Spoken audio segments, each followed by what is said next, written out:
আগামী মাসে মাঠে গড়াবে এশিয়া কাপের 17তম আসর। তবে টুর্নামেন্ট শুরুর আগে উত্তাপ ছড়াচ্ছে ভারত পাকিস্তান ম্যাচ। এশিয়া কাপের হাই ভোল্টেজ এই ম্যাচ নিয়ে এবার মুখ খুলেছেন পাকিস্তানের কিংবদন্তি সাবেক অধিনায়ক ওয়াসিম আকরাম। জয় পরাজয়ের বাইরে গিয়ে খেলোয়াড় ও দর্শকদের কাছে থেকে সুশৃঙ্খল আচরণ আশা করছেন তিনি। এছাড়া সাম্প্রতিক ফর্মে ভারতকেই ফেভারিট মানছেন ওয়াসিম।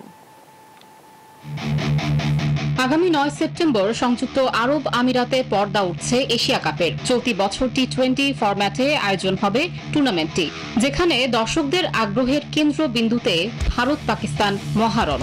দুই চিরপ্রতিদ্বন্দ্বীর বহুল প্রতীক্ষিত এই ম্যাচ মাঠে গড়াবে আগামী 14 সেপ্টেম্বর। রাজনৈতিক বৈরিতার কারণে ম্যাচটি অনুষ্ঠিত হবে কিনা তা নিয়ে দীর্ঘদিন ধরেই ছিল অনিশ্চয়তা। তবে সব গুঞ্জনের অবসান ঘটিয়ে ম্যাচ আয়োজনের সিদ্ধান্ত নিশ্চিত করেছে আয়োজকরা।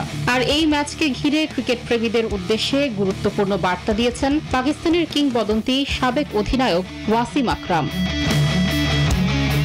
টেলিকম এশিয়া স্পোর্টকে দেয়া এক সাক্ষাৎকারে আকরাম খেলোয়াড়দের পাশাপাশি সমর্থকদের দায়িত্বের কথা স্মরণ করিয়ে দেন।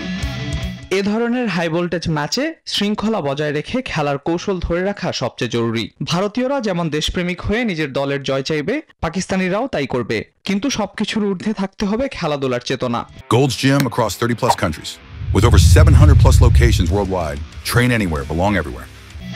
ভারত পাকিস্তান দ্বৈরথ সবসময় সমানে সমান হলেও সাম্প্রতিক ফর্মে ভারতকে এগিয়ে রাখছেন আকরাম।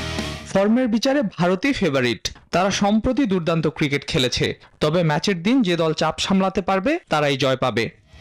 চলতি বছরের শুরুতে দুবাইয়ের চ্যাম্পিয়ন ট্রফির গ্রুপ পর্বে পাকিস্তানকে হারায় ভারত। এর আগে 2024 টি-20 বিশ্বকাপের গ্রুপ পর্বেও জয় ছিনিয়ে নেয় ভারতীয়রা। এসব পরিসংখ্যানও ম্যাচে ভারতকে এগিয়ে রাখছে, বলছেন ক্রীড়া বিশ্লেষকরা। কাজী আয়শা, নিউজ 24।